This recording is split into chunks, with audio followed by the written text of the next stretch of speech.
Hello, everybody. Welcome to another episode of American Grit with myself, Tim Jensen. We've got a great show for you today. Our guest, Mike Merzke from Hbot for Heroes. We're going to be talking about the power of hyperbaric oxygen therapy and how it is affecting veterans, their mental health, and post-traumatic stress, CTE, and several other brain-affecting injuries that this modern-day, dare say, therapeutic medicinal therapy is happening for veterans across the United States. So, Mike, welcome to the show, my friend. How's it going? It's good to be here. Thanks for the invite. Right on, right on. I'm going to give a little bit of your bona fides, a little bit about you, so everybody out there listening knows exactly who you are.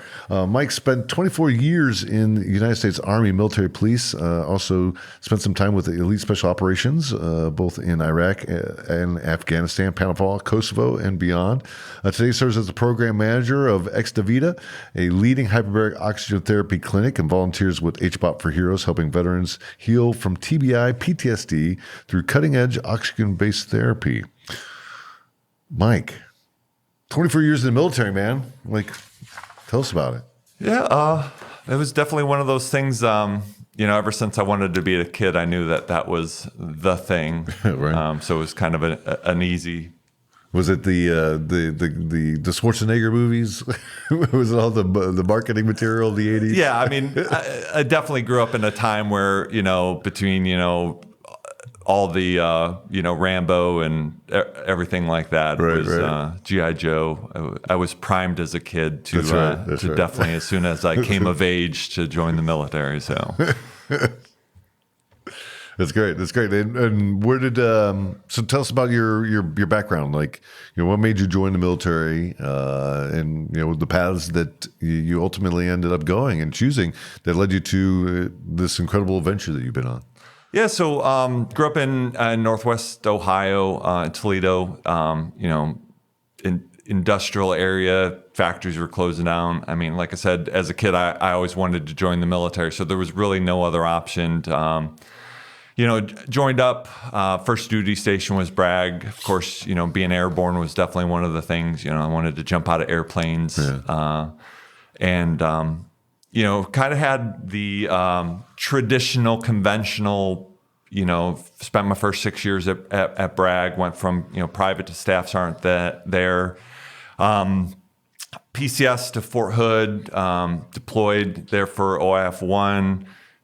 Shortly after that, PCS to Campbell, deployed again with the 101st, that 05-06 timeframe. And then right after we had gotten back from there, got an email, asking me to apply for, force protection position with a special mission unit. And kind of from there, my career, took a sharp turn and never really looked back, really. Loved supporting the special operations community. Got to do a lot of cool stuff. Yeah. Was gone all the time. Didn't realize how much I was gone until retired. But, So you just got an email one day, like, yep, out of the blue, like, bleep. Yep. And like how they target you, like. Yeah, I mean, they just look at, depending on what, specialties they're looking for, they go through the records, and then they just kind of target people and, shoot out, emails to, get and start assessing people to, find the right fit. You hear a lot of stuff in the special operations community about, it's not about getting the best guy, it's about getting the right guy, the right guy, person for, whatever role they're looking for. I never heard the term like special mission unit or anything before like that. I knew, a bunch of SF dudes and stuff, of course, growing up at Bragg, and then, being at Campbell, 5th group there. And, I was, reached out to a couple of my buddies that were in 5th group there at Campbell, and I was like, hey, what should I do? Like, right. Spam or something? They're like, well, if there's one email that you need to reply to in your entire military career, it's that one. Really? Wow. Wow. Yeah, because I've never that's new to me. I didn't know the badasses have badasses that protect that protect them, right? Is that the right way of framing it? I don't know if I'd ever classify myself as a badass, but yeah, I mean it is impressive. on the conventional side, I worked up to like a division level, with the 101st, you're getting these positions where, I think, at the time I was like a senior E7, post platoon sergeant, in my mind, I was strategic. Like I knew how. I guess the question would be like, what was the mission? What's the mission of that unit of the force protection? Well, I mean, if you look at the time there, especially like that 07, 08 time, and then on beyond, I mean, with Iraq and Afghanistan going on, it was literally, going after and targeting the terrorists, the different, whether it was Al Qaeda, ISIS, and stuff like that. I mean, and actually targeting networks, going after and trying to, hit those key, targets within those terrorist networks. So. Yeah. So, what are some of the challenges that you came across there? I think when I was there, 04, 05, we were just starting to see the conversion of regular IEDs into platter charges and shape charges. That was becoming the next thing, and you were there far beyond. What some of the challenges you saw from that tier level? Yeah, so it was interesting, because I wasn't initially in like the Afghanistan, like in the 2001, 2002. So, my entry into the global war on terrorism was Iraq 2003. October 2003, actually got blown up IED. One of the like initial, that was like, thankfully for me and, my guys, they didn't know what they were doing at the time. So we all walked away from that. But it was just so interesting over the next, really what would be 20 years, seeing the evolution of, tactics and, IEDs and just the way, Dude, I remember in 2004 how sloppy it was, like our reaction to IEDs. Yeah, I say this very carefully. Like I survived 4, right? And like I look back at that shit. I'm like, oh my God. Well, that's the thing. A lot of people don't like really realize. Like we were literally figuring shit out as we went. I remember I actually got into it with my company commander. I was a squad leader for the initial invasion, and like he was trying to argue that we needed to like follow strict doctrine. Shit. And I was like, no, like, because like even doing something as simple as like convoy escorts. I mean, at the time, doctrine was like you send a lead vehicle 3 to 5 minutes out alone. Right. But that was like, post 9/11 doctrine. That's what the book said. Yeah. And being able to go into an environment that was 100% different, and especially after, really, I would say, that 04, 05, 06 timeframe into like, the surge period of 07 and stuff. I mean, everything changed. Like, oh man, yeah. Like, you just figure shit out, or else you don't. Yeah, like there was a weird time, right? And my experience ended in 05, but I had a lot of friends that were still deploying out and still very close to just through comms, talking to people. But like. That period from 04 to 06 was extraordinarily violent, right? And then the surge afterwards, right, was that next big wave of activity that occurred. But man, like I remember like going out into some of like the most austere places that hadn't had any Americans going through it. Right in the Babel province, coming up on Republican guard shacks that had still all the stuff. And you're like, what in the shit? Well, it's crazy. I remember, and I don't remember, this was probably like August 03, in the initial invasion, like the Army went up towards the west of Iraq and the Marine Corps went up towards the east. And like they left the entire central portion. Oh yeah, unscathed. And then later on was like, oh hey, we should probably go check that area out. There's a lot of activity here. Yeah.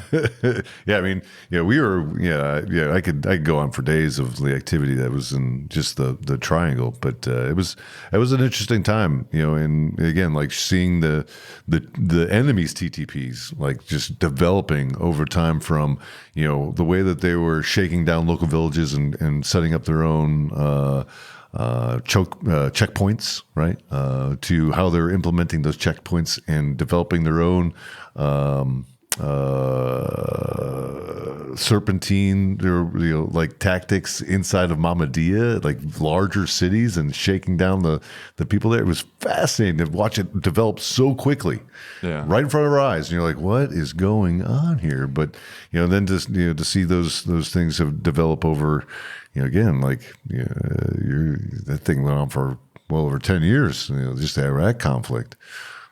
Yeah, I mean, it's so, seeing the evolution of it. And then, as Iraq, we thought Iraq was kind of winding down, especially after the security agreement in '09 got signed. Yeah. I was over there. I was deployed during then. And, of course, then special operations, we still had the authority to do some unwarranted operations depending on, what was going on. But the rest of the coalition, the rest of the, was really, I mean, they were stopped dead in their tracks. Everything had to be signed by, an Iraqi judge to go out. And so just seeing like this constant evolution of stuff. And then, at least, where I was at, we shifted focus more to Afghanistan at that point and really started digging into the networks there and stuff like that. But, and then when ISIS, reared its head back in Iraq, then we pivoted, and it was, interesting because again, we had to kind of like really quickly learn and adapt, not only with, how we partner with the Iraqis and with the Kurds and stuff like that, but then, just the adversary. And then, and then you go on, Syria was kicking off, and, as I was kind of winding down towards retirement, but then, with that, you saw like another shift in, with like drone warfare and stuff like that. Man. That like, again, that was just rearing its head as I was retiring. Remember those little man packs that you'd have to put together and launch like in '04? Like you're lucky if the first pass you got to get off the ground. Yeah. Yeah. Unbelievable.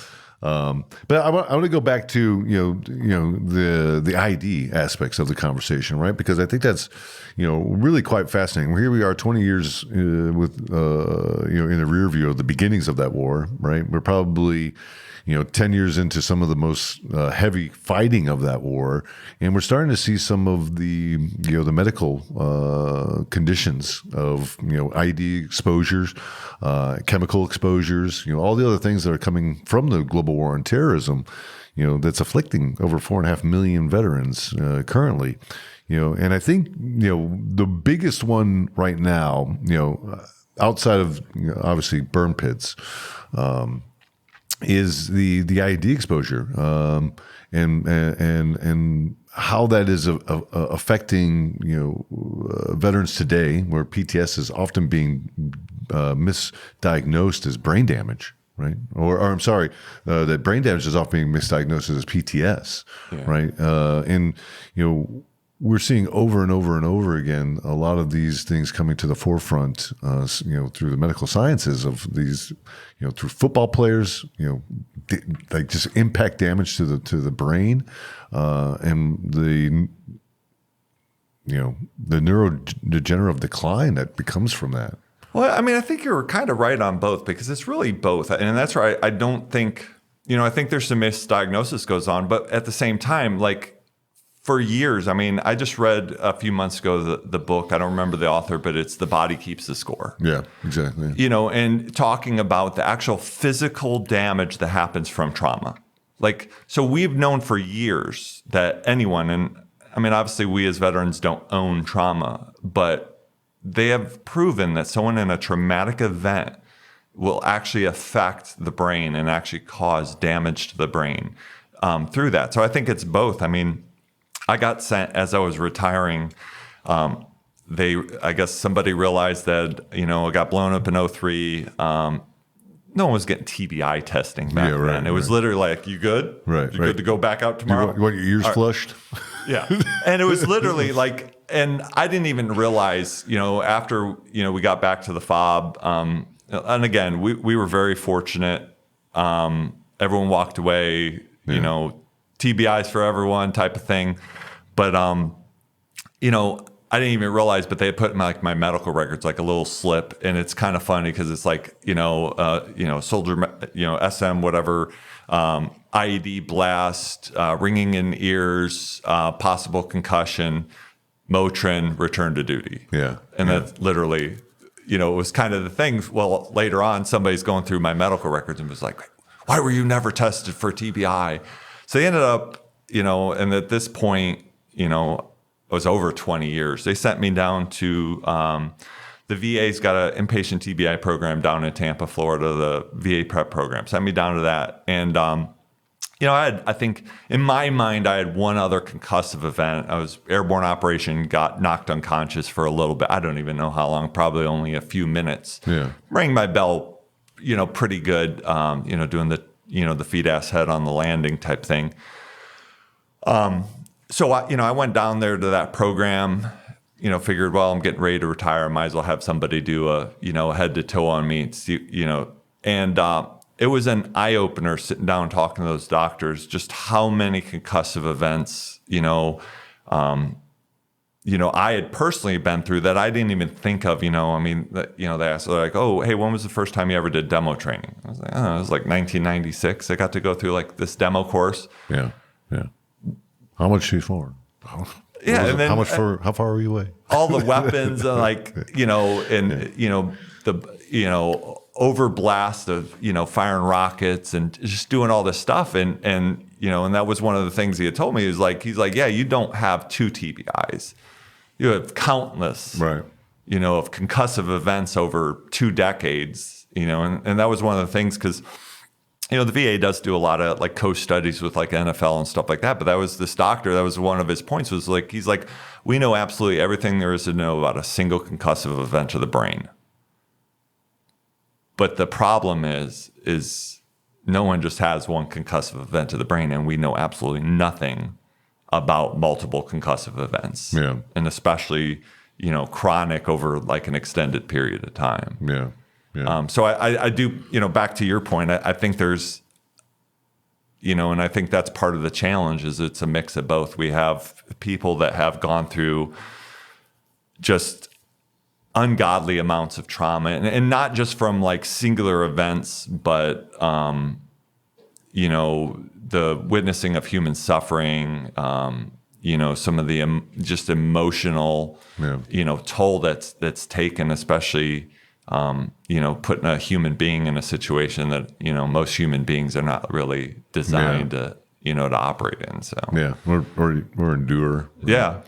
Yeah. It's quite fascinating. And, and again, I think the ID conversation of it all is, I think one that I come back to a lot because it affects so many individuals, right? So it's an easy topic for people to gravitate, to latch onto and wrap their mind around because it's like, oh, I can associate that because I had that experience when, and then from there, it's like, hey, with that conversation, have you, when was the last time you had a conversation with your doctor, right? Blah, blah, blah, blah, blah.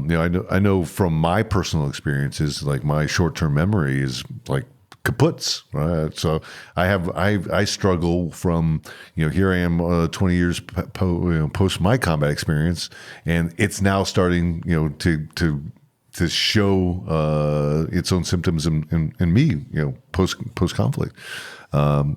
Because I'm constantly have to take notes and I have to do more things to keep myself engaged. I went from being a person with literally a photographic memory that could memorize anything to like I live by a calendar. I have to write everything down. Sometimes I have to write things down 2 times to remember where I wrote it. I mean, it's bad. Yeah.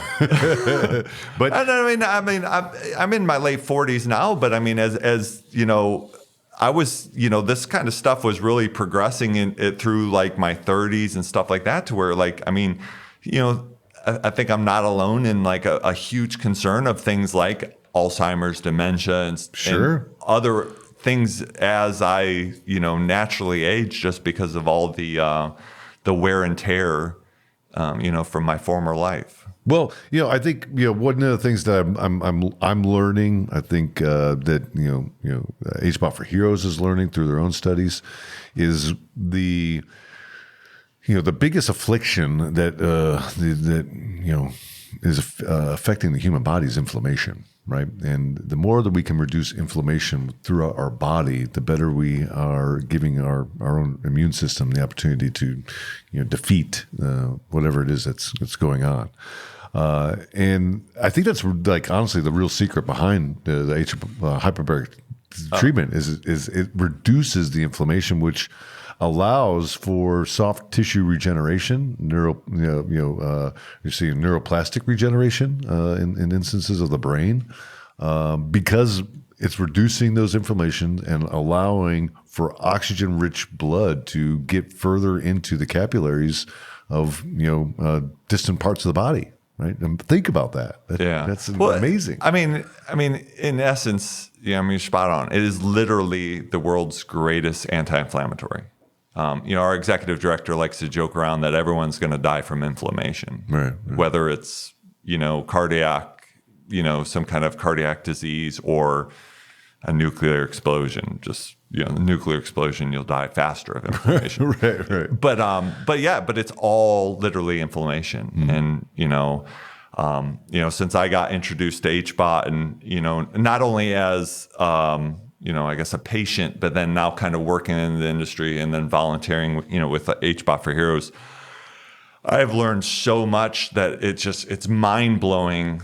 And when I give my personal testimony, at different events and stuff like that, I think that's the biggest thing is it's the fact that this has always been available. Yeah. I mean, there was a doctor in, I think, the 1920s that was using hyperbarics to heal all kinds of stuff in Cleveland. Yeah. I actually got to meet his grandson. It's got all of this doctor's notes. Like, this is nothing new, but it's just been something that's been, kind of regulated. Yeah. Well, it's in direct competition of a very large industry. So yeah, and I absolutely agree that Grunt Style Foundation, we have we do a lot of work with the with hyperbaric chambers because we believe, like Hbot for Heroes, that this is like it's magic. Yeah. Right. It's not. There's science behind it, but it is an incredible tool. We've put about 16 veterans into Hbots in their own homes. But I think what is interesting is as we begin to continue to understand what inflammation is doing, how to combat inflammation, how inflammation is driving addiction, right? Like if you can start affecting inflammation at the beginning, you can stop like addiction problems. You can head off suicidal ideations, right? I think one of the most important studies recently developed and brought forward was by Hbot for Heroes, your study that was brought out in January of this year, and it talked about a 3-year study of over 144 veterans that went through your program, and 57% of them showing suicidal ideation reduction because of the treatment of inflammation. Right? It is so. I personally went through the program, and so like I have my own personal story with that. But you talk to some of these veterans that have gone through the program, and not just like our generation of veterans. We've got you talk to this like Vietnam vet that's been, and not just because it's not just the veteran, it's his family, and you talk to his spouse, and you hear where people will say things like where it literally changed their life. Yeah. And you've got guys and gals that are just kind of dealing with it. That's what we do, right? We're veterans. We just deal with it. I mean, we'll get through it all. I think where I was going was inside the Grunt Style Foundation, we have a few advisors on a few committees. We have a Hbot committee that's chaired by one of our board members, Jamie Chapman. But in that committee, we have a well-esteemed doctor in Hbot therapy. His name is Dr. Robert Beckman, and he's done a lot of work, treated thousands of veterans within this therapy. And he will tell you, like, he believes that this is the single shot that can cure everything, in many regards, and he also shared some disturbing information with me and a few of my colleagues most recently, and that was because to your point of the inaccessibility of this, there's been over 700,000 veterans that have lost their life due to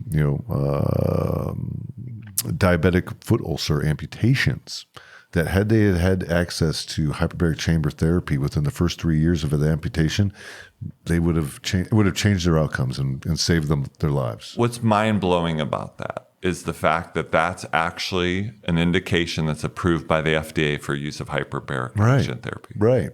So we're not even talking about the off-label stuff. So that's literally what it's designed for. Yeah. Well, I mean, back to the inflammation, I would argue that there's hundreds of indications that hyperbarics is a absolute, perfect. And you're one that uses it yourself, and I think more importantly, you trust it so much that as I understand, your children, or you have a child that has been in the program. Yeah, and that's actually how my kind of introduction to Hbot is. Actually, I was looking for other things I could do for my son. So I have a 5-year-old with cerebral palsy, traumatic birth. Really won't go into that, but I mean, because of that, he had a major hypoxic event, caused some severe brain damage, which then ended up resulting with cerebral palsy. And, retired from Bragg, moved up to the Raleigh-Durham area. You got Duke University, you've got UNC, so great healthcare system. Research in the internet, just trying to find anything, because, they have this standard protocols and therapies, which is all great, but me and my wife just kept battling with that. There's got to be something else. There's got to be something more. And, started researching things like red light therapy, all these different modalities. And Hbot was one of the ones, we'd find some stuff. And if you go on PubMed, if now I can zip through PubMed and find stuff. But at the time, it's a little overwhelming. And then, we would talk to all of, my son's specialist and his neurologist and stuff. And it's funny because, it's not really funny, but it's just interesting that almost every practitioner we talked to, we would almost get a verbatim, almost by word. It was almost like it was scripted, like in medical school. The studies are inconclusive. But then you actually go read the studies and they're like, wait a minute. I mean, there's a PubMed study, on children with cerebral palsy, and they discredit it, saying, see, it doesn't work because both groups, the control group, both groups improved. So see, it doesn't work. Wait a minute. So the group with, higher pressure and oxygen improved, and the group with just higher pressure improved at the 21 whatever % oxygen we're breathing. So, right. But I have a big problem with science today, right? Science today has fallen back on this idea of, well, it's proven science. It's proven science. Well, proven science. You're not a real scientist if you're saying it's proven science, because the scientific method is always improving, right? And we should always be challenging the proven science of today with theories that question the establishment, and that really has come to, and I don't want to take the conversation away from the hyperbaric aspects of it. But we've seen the most resistance in this conversation when it comes to psychedelic assisted therapies, right? Where it's like, well, this is established science does not say that any of this plant-based medicine shows direct therapeutic improvements. Blah blah blah blah blah blah blah blah blah. Well, there's plenty of emerging sciences that says you are absolutely wrong, sir, and sit down, because there's a new era of medicine and science that is coming that proves that we don't have to be on your poison bullcrap anymore. Well, and I don't think that's I think that's very much the same conversation with Hbot, is because, and that's where I think there's a growing number, not just I think the veteran community has the opportunity to be, and I think we are being the leaders in this case, but I think even the non-veteran community is starting to also grow, kind of wake up and open their eyes to this. So I think, this is definitely an opportunity we as a veteran community can really show some leadership and really continue to serve the country by doing this. Because I think, why is it not, scientifically tested or whatever? Well, it's in direct competition with pharmaceuticals, with we've gotten, as the whole medical industrial complex, and I probably sound like a conspiracy theorist right now, but it's 100% believer in all this, is what I've seen, especially going through my own journey and then also my son's journey.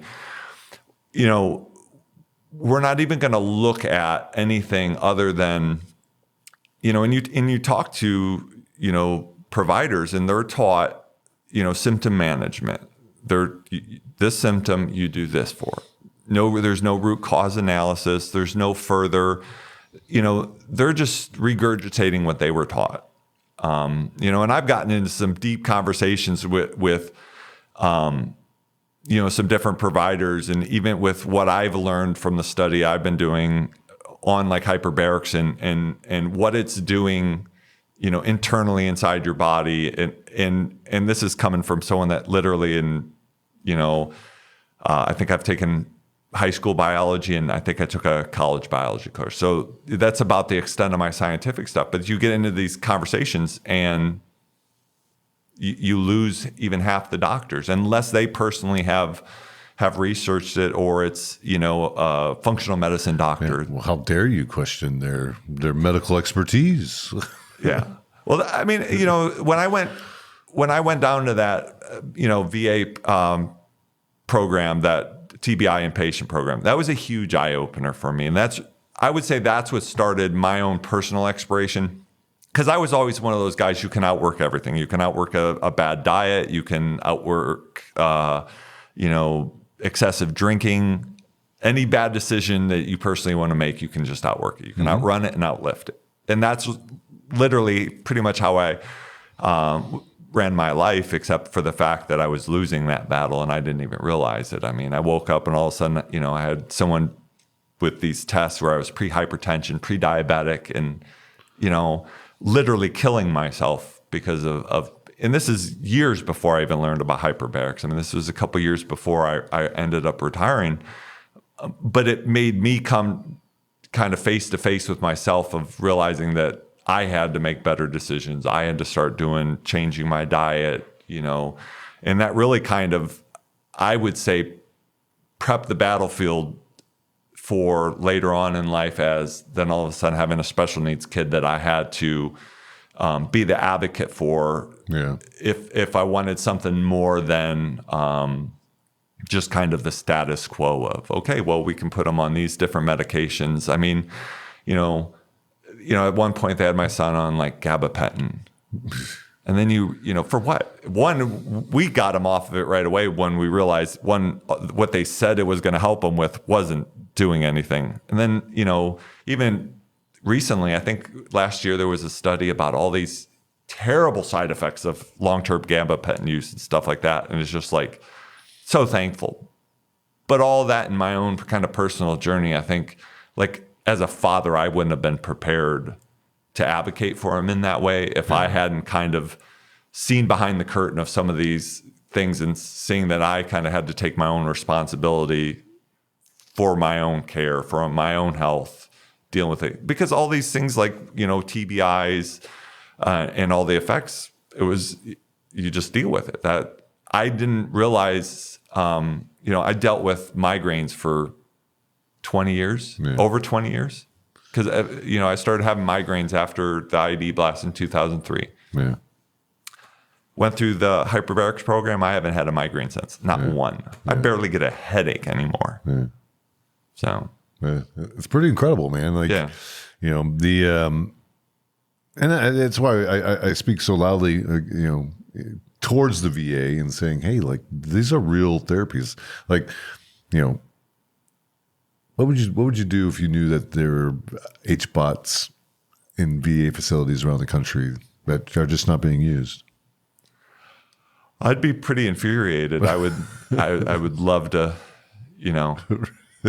right. I mean, I think is the opportunity here is, the status quo is not working when it comes to suicide within our community. Period. Right. The overprescribing of psychotropics within our community is at levels at equal to or better or larger, right? I should say, than the opioid epidemic that was within the VA, 10 years ago. And it's crazy that these types of things exist that we can be putting men and women into immediately today, and say, hey, you know what? We're gonna start titrating you off of these SSRIs. We're gonna put you into these units, and we're gonna focus on reducing your inflammation, which will have extraordinary effects on your psyche, your mental health, because you will no longer be in physical pain. Right, because I imagine that 20 years of your own migraines, along with the migraines that I had, led me to be a very angry person a lot, and my interactions were much different than they were post treatment. I mean, I'm the nicest guy I know, so I don't know. I don't know about all that, but no, I mean, and that's the thing, but I guess the infuriating thing is the fact is that they won't even. And in the most case, speaking in generalities, they're not even open to looking at different things, and Sure. the fact that we have veterans that have to spend their own money and, that are at a point in their life that they're willing to do whatever. And I've talked to guys that, gone down to Mexico for different therapeutic things. I've talked to guys that have flown down to Panama for like stem cell therapies, different things. People are so fed up with the status quo, and they know what they're being fed is a bunch of bullshit. Yeah. And now more and more people. So, I mean, that's. And I find that fascinating too, because again, like all this really, alternative modalities, right? From Hbot to, stem cell therapy, psychedelic assisted therapies. Like a lot of this is, in every instance being led by, special forces, underground groups that are just trying ways to heal themselves because they can't get it anywhere else. Right. And if, they can't go to the VA, right? Because, the VA is just not offering it. They can't go, to their commands because if they do, they're benched. So they're having to find these unique ways of keeping themselves alive or in the game by going to put themselves in extraordinary danger to administer these treatments. Well, if you look at and you take, the psyche of not just special operations, but the American veteran, and then you look at the fact that depending on which study you believe, I don't think any of them have in any way captured it. But we'll take that they actually was at Duke University and American Warrior Partnership. They believe it's somewhere over 44 a day are killing themselves. Oh, it's something to 60 to 80, man. Yeah, Let's be real. So you take that and the fact that all of us. I don't know one veteran that doesn't know somebody that has one or multiple people that have taken their own lives. And so you take somebody that is, maybe a little type A that is, now has to face the possibility of his own mortality, but not in like the normal, I'm just going to get old and wither away thing. But the fact that if because I know this person, this friend that was literally the most badass person I ever served with. If they could succumb to, their inner demons and take their own life, that means that could happen to me. Yeah. So at that point, what option do you have? Right. Now all of a sudden you're faced with that fact that if that can happen to that dude, and that dude's way more badass than me. I wish I was as resilient as that dude. If that dude, then what am I going to do? So so now you have people that are literally like, I will do whatever. Yeah. Gloves off. At this point, Yeah, I do not disagree with that. Like, I think that is exactly what's driving the psychedelic assisted therapy. I think that's what's driving stem cell therapy outside the borders of this country. It's quite fascinating, and the stranglehold that the medical community has on America is just absolutely insane. It is absolutely insane. The sheer amount of people that we have lost, right? I think about just the story of how SSRIs came to be, right? And how it infected our country, and how many lives have been destroyed over it, because of it, over the last 60, 70, 80 years now. It's a crime. It should be a fucking crime. And these people should be put in jail. If I had it my way, they should be put in front of a firing squad and put to death because of what they've done, because they're not helping people. And this is why I think right now, like, we have to do this now. Like, now is the time, now is the opportunity, and it's got to come from the veteran community. Yeah. We have got to lead the change in this, because I think, the initial goal of assisting, our fellow veterans, that's step one, but that's going to spill out through the rest. And really, I think we have an opportunity, again, to be a leader in serving our country and forcing change with that. Yeah, yeah. And that's why I'm really attracted and I'm very interested in the story for Hbot for Heroes, right? Because I believe that, as a organization, they're one of very few that are out there on the forefront that are leading the way. And why I say that way is, your organization has done a lot, right? You in terms of bringing this awareness to the forefront. So much so that the state of North Carolina had passed legislation that getting access to veterans for this type of therapy, largely because of the awareness driven by your organization.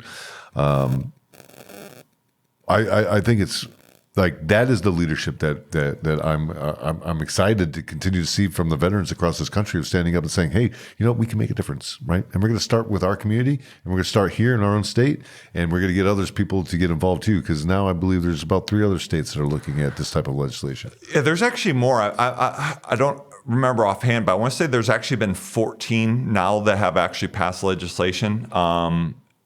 And yeah, don't quote me on the numbers, but then several of them now that have also, actually backed that up with funding some of the stuff as well too. We're still working with the state of North Carolina. They previously had, not only passed the state bill to authorize hyperbaric oxygen therapy for veterans, but then also did have a small amount of budget for that, and we're working with the state now, to try to, this new budget cycle, to get some additional funding from the state. But then at the same time, also working at the federal level. There's several federal legislation going on both at the House and the Senate that's been introduced to kind of push the VA to offer hyperbarics. Interesting to see how that works out, whether that's going to be something that's, the fear is that it'll just be like a community care kind of. Right. And the crazy thing to me is, like, why do we have to pass legislation? They don't like. Well, that's the thing. We don't. And because half the time when legislations, and we'll use North Carolina, for example. And again, right now with kind of North Carolina, we're waiting to see what North Carolina as a state does, because, we've been talking to the legislation. 2019 House Bill 50 was passed authorizing it. They immediately followed up with a small amount of money to help kind of support hyperbarics for veterans. This new legislative cycle's been a little bit of crickets with them. But just passing a bill, I mean, they pass bills all the time for all this stuff, and half of it's just to kind of so they can feel good of, hey, look at what we did. You know, it's whatever Veterans Day, and they'll come up with something to celebrate and show how, much they support whatever group. But there has been growing. I mean, I think Missouri was the last one that just recently, signed some legislation. So again, it's definitely growing, and it's at a point where, this is a fight that does need to move now from the state to the federal level, because that's where it is. And not just with the VA. I mean, this is a DOD issue as well, too, because, I think, a lot of this stuff, DOD got it. They're forward facing. Yeah. They've got their mission, but this passing the buck off to, the VA. Whereas if hyperbarics were available on, within the Defense Health Agency, within, military hospitals, imagine, post blasts, post training, whatever, where there was concussive events, when you have like NFL players or NHL players that have a concussive event, they do sometimes like 3 to 5 treatments post, like when it's in the acute stages, and they're back. Yeah, of course. Yeah, immediate. Whereas before they'd be like, oh, you're off the field or off the ice for 30 days plus, a couple treatments, they're back in. Where, I personally, now kind of working in an industry, I pulled a muscle in my back, trying to pretend I'm still young, deadlifting. And right then with the acute stage, did a few treatments over the next, 4 or 5 days, and was back at it. Yeah. I haven't healed that fast from an injury like that even in my 20s. Yeah. Yeah. I mean, I can imagine the science behind it of why that is. Like, you're damaging tissue with, instant inflammation that's closing off the bloodstream, blah, blah, blah, blah. And you're changing that by introducing high oxygen to that trauma tissue. Bam, like fixing the problem, right? It's amazing how that science works. But it's also amazing that we just don't want to, bring this forward, because we're sitting here talking about legislation, and I'm tracking. There's a couple bills up on Congress that this session. Don't know if they're going to make it out of session, but why are we having to pass legislation to have access to this modality of treatment when it could be simply as the pressure of HHS leaning on the FDA saying, hey guys, there's plenty of data here that suggests through peer review that this is based science that is therapeutic for X, Y, and Z. Let's open the door and allow access to these things. It could be that simple. And I know I'm curious of your position on Kennedy and him coming in as HHS secretary. Like, do we see an opportunity? And that's where, again, going back to the time, this is the time now, because especially with him, and he is a big supporter of hyperbarics.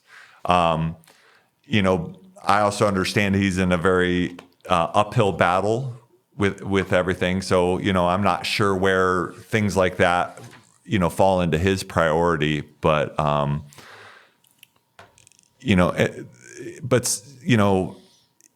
even if, that was the overnight change, though, part of the problem is accessibility. It's not something, I don't know how true it is, but you hear rumors that China and Russia, they have like thousands of hyperbaric clinics all over the place. Right, exactly.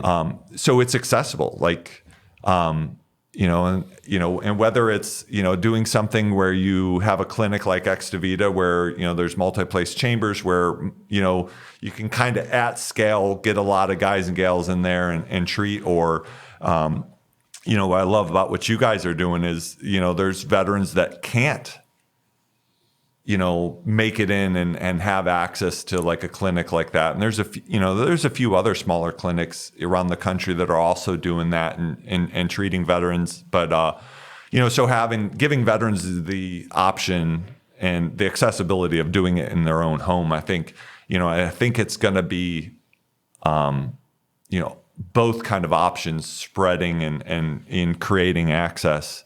Yeah. That's really going to kind of solve it. It's mind-boggling. I mean, and again, someone that's not with a scientific background, and I read, the mechanism of, was it Henry's law, the infusion of a gas into a fluid under pressure, and then I go, okay, gas, oxygen, fluid, your blood, and pressure in a hyperbaric environment, and like it's like, well, it doesn't get simpler than that. Right. I mean, this is there's not huge leaps of logic, is I guess what you're saying, right? Yeah, and like you had mentioned earlier, the neurogenesis proven, angiogenesis, the new creation of actual blood vessels. Blood vessels.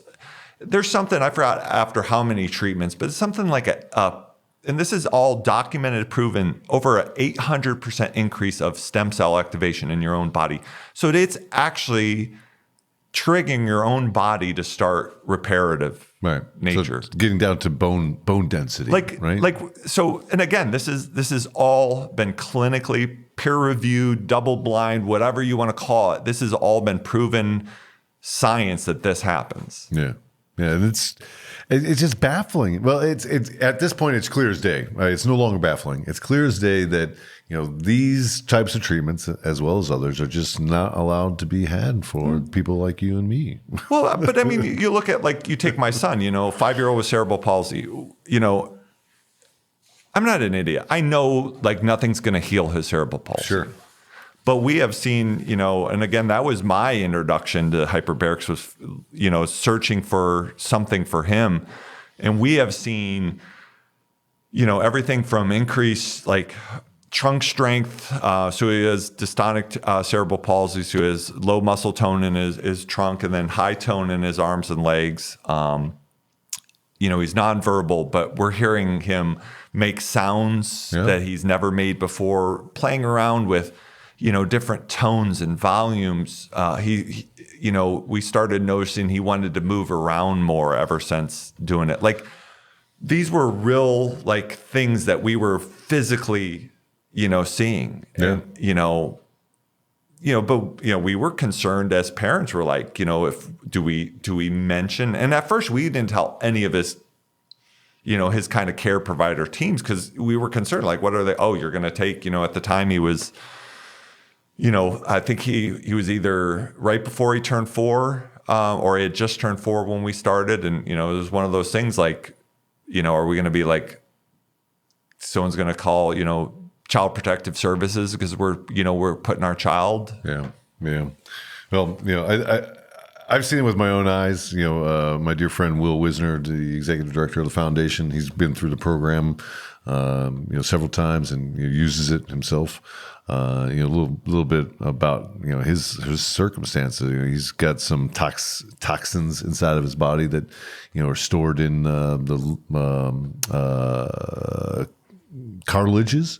When certain types of trauma happen, those will start moving around his body and starting massive inflammations in joint areas. So depending on how fast in the acute stages, can he get into a hyperbaric will determine if he is, mobile or not, right? And I've seen this man be, sequestered down to, being in a wheelchair for, about a month at a time, because of the affliction that this has on him. But, the closer to the point of trauma happening, the less likelihood it is of him being put into that sitting state. As well, early in our relationship of knowing each other, he was showing early onset of dementia due to IED blasts. He went through a program down in Arizona, had over 80 dives, and completely reset his brain. The binaural networking that was happening there, and is in full cognitive state today. right? So like this stuff is to the point magical, right? It's based in science, but if you are disciplined, like all things, and you go through, sitting in the chamber for an hour at a time for 40 to 60, times, right? Yeah. You're going to see the benefits of these things. I need to do it myself. I have not, I cannot find the time to do it, but. And that's a big challenge with that. I mean, and we get that with a lot of veterans that, it's a big commitment, especially, a big commitment with kind of the unknown. Like if this is going to be and so, you figure 40 days at minimum, right? Yeah. Yeah. I mean, depending on,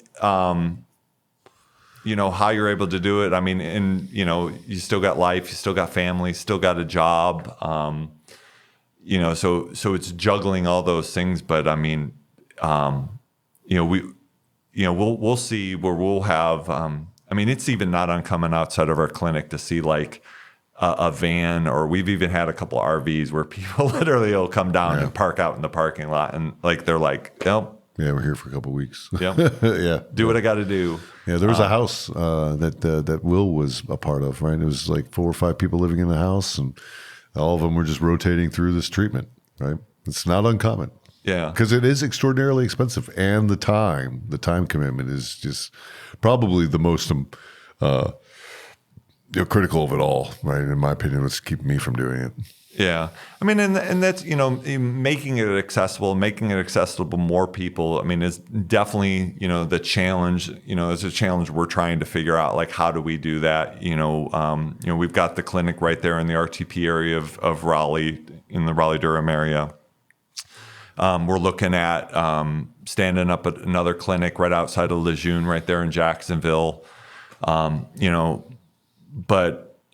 it's definitely, can be a little overwhelming when you look at the sheer, amount of people that really need this kind of, therapy. And I'm one of those guys, like, I don't think this is, this is not a magic bullet. Right. This is not gonna, but, a lot of these other modalities, I think, would be even more successful. You heal the brain, and then you can kind of go from there. But if you haven't done that, nothing against with sitting down and talking to a therapist or whatever it is. But if you have an actual physical brain injury that hasn't been dealt with, you're not going to have success with that. Yeah. But the protocol that we've identified within the foundation works pretty seamless. And at first, like you're talking to the individual. Let's identify what's in you. Like what toxins do you have in your body, right? Do you got heavy metals in you? Do you got chemicals in you? Like what is it? From there, we can identify chelation, on certain things, and from after chelation, then we say, inflammation. Let's reduce the inflammation, because then we start with a clean slate from there and saying, where do we put you next? How do we address the symptoms now that we've reduced inflammation and we've identified what toxins are we potentially having to negotiate in this conversation? And that works out really well. Yeah. It starts the right path and sets the person up for success, because again, those are the two biggest obstacles that you're dealing with when you're trying to get to root cause analysis and not symptomology. Yeah. Right. And unfortunately, we deal in a medical system of symptomology. But, thankfully there's a growing number of nonprofit organizations, of different foundations, that are starting to put together, and some of them all, might have some different modalities and stuff like that. But if you look at most of them, they're all pretty much, rowing in the same direction of doing that, of like, okay, and actually looking at, that was one of the biggest things that kind of hit me going through the VA system is they just have, there's a lot of good people within the VA system. So I don't want to like totally trash, but as a system, they are so unable to see the depth and the breadth of the issue in front of them. Right. I mean, I remember sitting down, with a VA therapist that one couldn't believe I had deployed as many times. And she even openly admitted that she was accustomed to dealing with people that had a singular event. And, because then she could focus on that traumatic event and trying to, her go-to was just desensitization. But so I think, hopefully some of the recent leadership change in the VA will make difference. I don't know. I hope it will. But again, I think they're at, just from where they're positioned, they'll be unable to see. And so without this growing number of not within the veteran nonprofit space, that's going to be how we make a change. I agree. I think, over the years, you can't deny the fact that, it's the biggest healthcare system on the planet, and it's like trying to move the Nimitz on a quarter, right? Yeah. It's never going to happen, right? It's not to say that there are not good people within the system. I know that the veteran community, it's easy for us to punch the VA in the face because every one of us has probably been harmed by them at some point or the other. And that's, you got to take it for what it is, right? It's harsh criticism because it's true. Now, make it better. That's all we're asking, right? And I think, everybody is trying to make that better to some reasonable degree. But, I think there are some things that, because the nature of the science within the establishment won't allow that to occur, and make some of these innovative therapies slower in the uptick. And I think that's where, over the years, what we've seen in the past, even long before the Department of Veterans the administration, we got to remember that was a construct of 1980s. 1989, it became a cabinet level position because, Reagan believed that it was so poorly mismanaged up until that point. Imagine that. Ronald Reagan thought it was so badly managed in 1989 that he made it a cabinet level, right? And it's still going this way. Yeah. Right. So, we got, there's a lot of things that are happening there, that I forgot where I lost my train of thought of where it was taking that.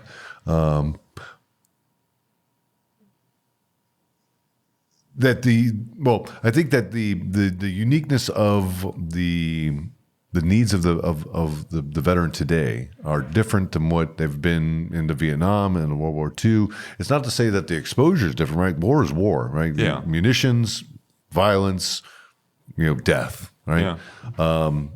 But I think the way that we are exposed to, some of the surface-laid IEDs draw all different concussions than, just dropped mortars and dropped artillery, right? So, there's different ways that we have to deal with the concussions of those, blah, blah, blah, blah, blah.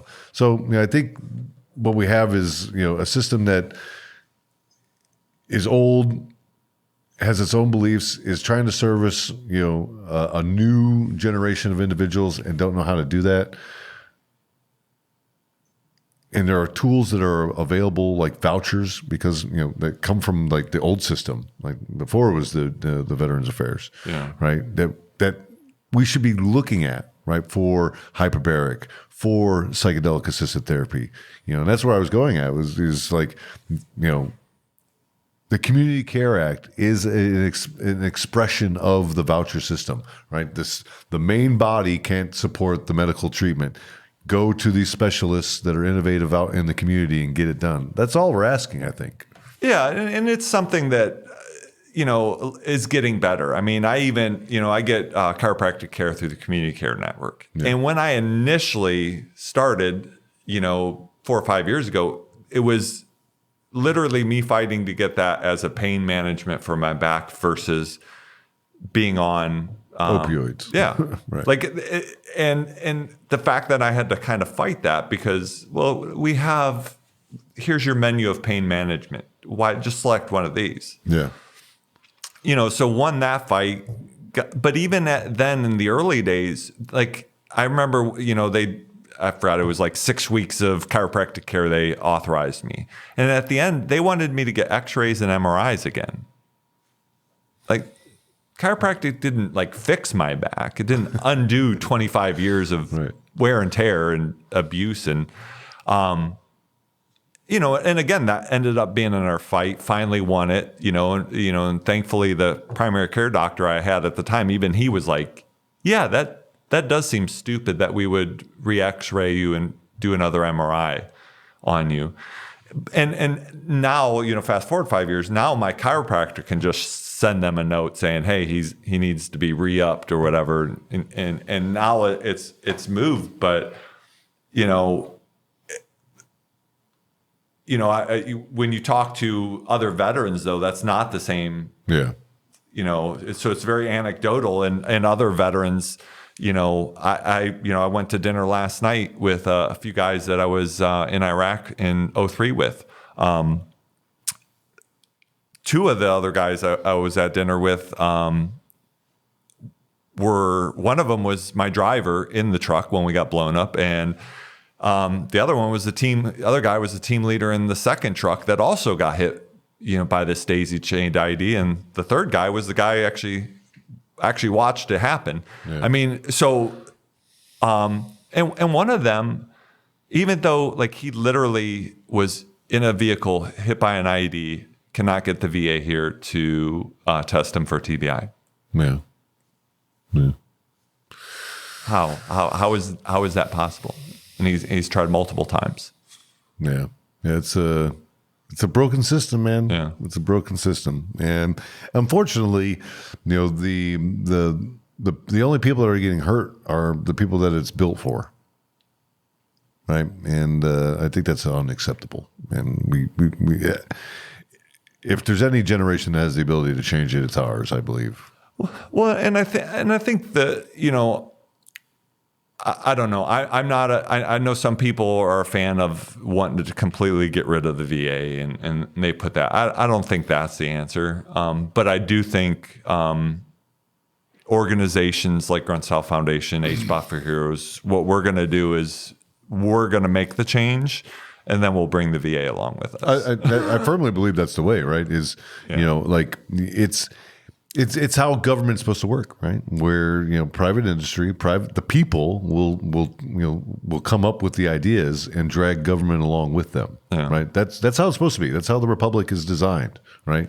And because at the end of the day, government is slow. Government is a machine. It has all the money that it's not willing to spend on anything, and it's full of bureaucracy and red tape and all the things that keep it from moving fast. I'll use the floods here in Texas most recently on the 4th of July, right? Private response towards search and rescue was faster than any state, local, regional, national, federal response ever was, right? Same thing happened recently in North Carolina. Exactly, Hurricane Helene, right? Yeah. So I think I'm with you. I don't think that dismantling the Veteran Healthcare Administration is the right way forward. I think it's just pulling them along, and if that means kicking and screaming, then kicking and screaming it will be. But we're taking you with us because we see the opportunities of what innovative therapies can be, right? We know that what current therapies are, and and I know that I can expect 6,400 of my brothers and sisters to be a statistic this year because of the current strategies. And that's unacceptable. Mm. So I think with what we are all talking about today and alternative therapies of hyperbarics leading the way on that, we have a fighting chance. And it is all about, how do we get more people aware of these modalities of treatment? How can we get them informed of the science that exists behind that? And then how do we, change the public opinion about these things so that more people can get access to it? Because, again, like the biggest threat to your health is inflammation. Period. I'll get you. So I'd say, Mike, if people wanted to learn more, where can they get medical information? Where can they learn more about Hbot for Heroes? Yes. So hbotforheroes.org's, I mean, if you want to learn kind of the program, there's also a lot of links on there. There's also a great resource that I found a lot of information on. It's hbotnews.org. And not only on their website, there's a bunch of where they break down some of the reports and kind of, Barney style it for the non-clinician to kind of go through some of the different studies. And it's not just focused on like TBI, PTSD, but I mean, it's crazy. You read some of the reports on MS and some of these other Parkinson's and some of these other diseases where people have had massive impacts, positive impacts through hyperbaric. So Hbot News, and they also have a YouTube channel, a bunch of interviews. I think Dr. Beckman's on there, Dr. Hausch, some of these like leading, doctors in Hbot. So, I would say those are two great resources to go through. Treatnow.org is another one. They have a way you can find clinics that are in your area. That's valuable, because that's definitely something that's depending on where you live, and again, access to it. You do want to make sure that it's a legitimate thing. There's been a couple fatalities in the last year. As some of these kind of like quote unquote health clinics have popped up, and just how they're doing it, and if it's a legitimate clinic that's doing it safely, like there is literally zero risk unless you have like some barotrauma, unable to pressurize, regulate the pressure with your ears and stuff like that. But there you go. Well, there you have it, my friends. Another fantastic episode. I hope you learned something about hyperbaric chamber oxygen therapies, a little bit about Hbot for Heroes and Avidius, the organization that runs it all. So, Mike, I want to say thank you for joining us today and sharing a bit of your knowledge and insight in your military career with us on all things hyperbaric chambers. So until next time, my friends, that is American Grit with myself, Tim Jensen. You know the drill. Be kind to one another and wash those stinking hands. Till next time, we'll see you soon.